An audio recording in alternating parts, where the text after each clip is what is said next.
Oh, hi, Jeff Marshall, president of Morgan Works, a company that's focused on helping organizations become revolutionary learning organizations to transform and thrive in highly changing, chaotic environments. Now, if you've ever seen our logo and wondered why we're Morgan Works, you might be a little curious as to why we picked a Revolutionary War general and Virginia long rifle as our two primary symbols. So let me give you a little bit of background on that. First, let's look at Daniel Morgan. Morgan was born from Welsh immigrant parents in New Jersey. He moved on his own down to Virginia, and as the American War for Independence was breaking out, he recruited a company of frontiersmen as riflemen. He took the riflemen on a fairly long forced march up to Boston, took part in some of the operations down in Boston, but there's really two key things that I want to talk about in terms of Morgan, because both of them were instrumental in the Americans winning their war for independence. The first was at Saratoga. As many of you all know, Saratoga was the instrumental battle in bringing the French onto the American side. Not only did they provide troops that were instrumental later on at Yorktown, but more importantly, they provided money and legitimacy. The French recognition of the American cause allowed other European nations, such as the Dutch, to become more aggressive in supporting the American cause as well. At Saratoga, Morgan led his riflemen in two different engagements that were highly instrumental in the success of American forces there at Saratoga. The second one is probably much less known to most of you all, and that's the Battle of Cowpens down in South Carolina. However, I suspect many of you do know a little bit more about Cowpens than you think, thanks to the magic of Hollywood. If you've ever seen the movie The Patriot, at the end of the movie, the main character leads the American forces in a battle against the British. And in that battle, he has the militia begin to engage with a series of volleys and then pretend to break like they were afraid of the British. The whole intent was then to suck the British into an ambush and defeat them in detail. Guess what? That battle in the movie was patterned after the Battle of Cowpens, which Daniel Morgan led. So why is that important? Why is that the second crucial story from the Revolution? Because that battle, combined with the Battle of Guilford Courthouse, caused Lord Cornwallis to abandon his southern strategy and move back north and eventually to Yorktown. And that's when the combined American and French forces forced Cornwallis to surrender at Yorktown, and the world was turned upside down. Now let's look at that Virginia long rifle and the riflemen themselves. As you can see in the picture, nothing really special about the rifleman. He's got buckskins, which he used for hunting on the frontiers, his rifle, and he has a cap, which is very different than you normally associate with. This is more of a hunting cap. He has a couple feathers in it, a little jaunty, maybe a little cocky. And the cockiness is potentially warranted by the success that they had, because what they did was they united this frontier-based approach with some guerrilla tactics. Now, those of us who don't understand history as much as we might like think the Americans invented those guerrilla tactics that were used during the American Revolution, and Morgan used to great success at Saratoga. Not really the case, though. We learned those tactics from the British during the French and Indian War. So the guerrilla tactics aren't new. The rifle's not new. The buckskins aren't new. There's nothing net new here. But what Morgan does is he fuses these together into a revolutionary capability that he uses to win on the battlefield. He's bold, he's audacious, he's adaptable, he transforms, and he learns. And he creates these new capabilities, and eventually even leaves behind the guerrilla tactics to take command as a brigadier general in more formal tactics. But at Cowpens, he still has that touch of guerrilla tactics in what he did with the militia. He's using every tool at his disposal to achieve success. Now let's come forward several years, several hundred years really, and let's look at what's happening in the world today. Let's start with Uber. So as we look at Uber, drivers aren't new, cars aren't new, the internet that hosts the Uber applications aren't new, and to be quite honest, the databases and technology behind the Uber capability really is not new either. What is new is bringing those components together with a visionary idea to use them differently than they've been used in the past and create this new revolutionary capability that frankly transforms the transportation industry. And Uber's not alone.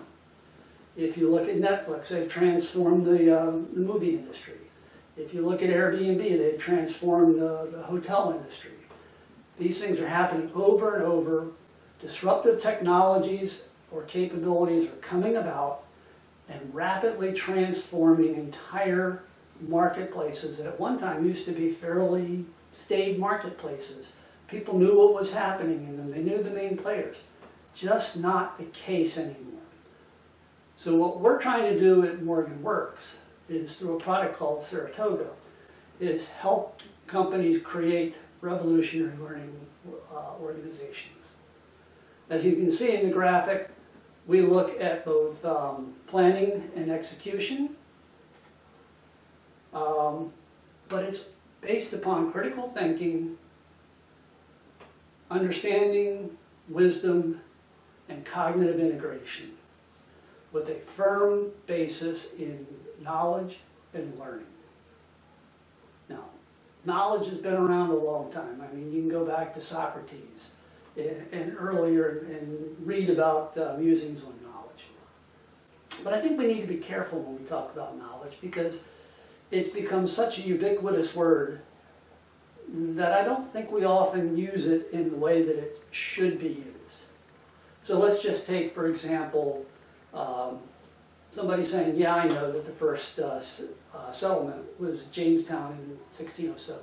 A couple problems with that.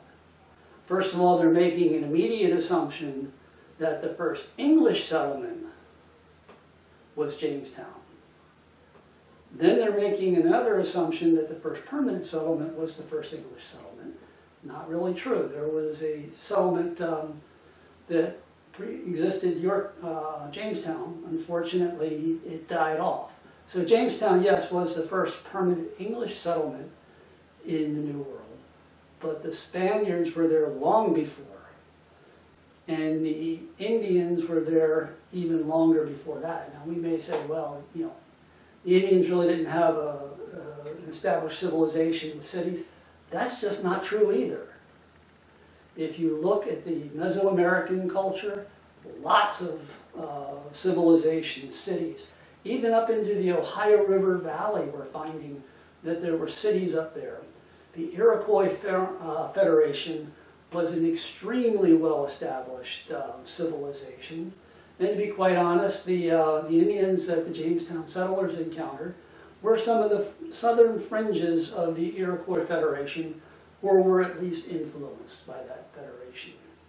Clearly our founding fathers were influenced by that, and it's documented that some of the Constitution was influenced by the Iroquois Federation. So lots of assumptions in this thing. I know that the first settlement was Jamestown. The other problem with that is it's really not knowledge.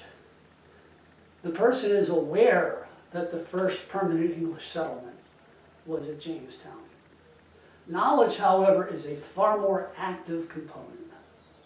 Okay, knowledge is what happens when we're bringing an understanding of the situation and the information available with the wisdom to properly employ it to make effective decisions, to build new things, to transform.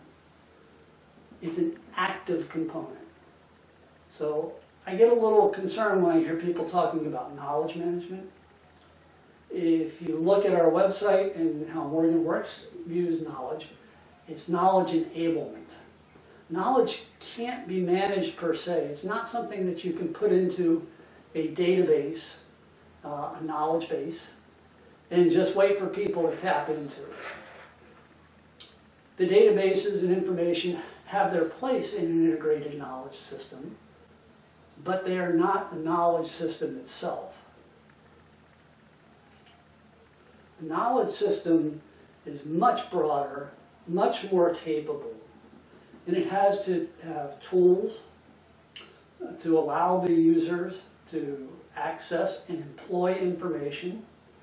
It has to completely understand the sources of those information, whether they're still relevant, whether they're reliable, whether they're truthful or not. Try making a decision on unreliable information and see how well that takes you. There's lots of dynamics in this knowledge-based approach. Knowledge is also a product of learning. So we really, I don't think, can divorce knowledge and learning. When you're looking at a revolutionary organization, they have to be able to learn from anything and everywhere, from the external environment and the internal environment. So consider for a moment that when an IT process breaks, ITIL-based processes immediately kick in and it gets resolved. However, when an organizational process itself breaks or is no longer functional and somebody has a better idea what happens, quite often there's no governance process like there is for that IT process or instrument that breaks. The idea for learning is documented, maybe goes into a lessons learned library, but what really happens with it? In most cases, frankly, not much. We propose a radically different way to organizational learning. And it doesn't have to be something breaking. It could be somebody reading a white paper, attending a conference, coming back with some good ideas, and bringing that into the learning-based system with governance and processes to assess and analyze and then help the organization determine what to do with it. Does it mean a transformational movement? Does it mean an adaptive movement? Or is it something that they really don't even need to do much with at all? Governance is important in this. And what we don't want to do, and I'll go back to the time period of Morgan, is build a cumbersome governance process that's dictatorial. Rather, we want to build a flexible governance process that the users control.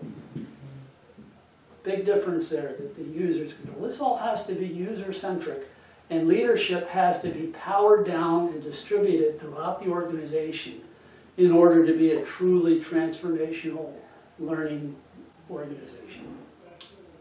And we'll spend future videos talking about this, but for now I'll close.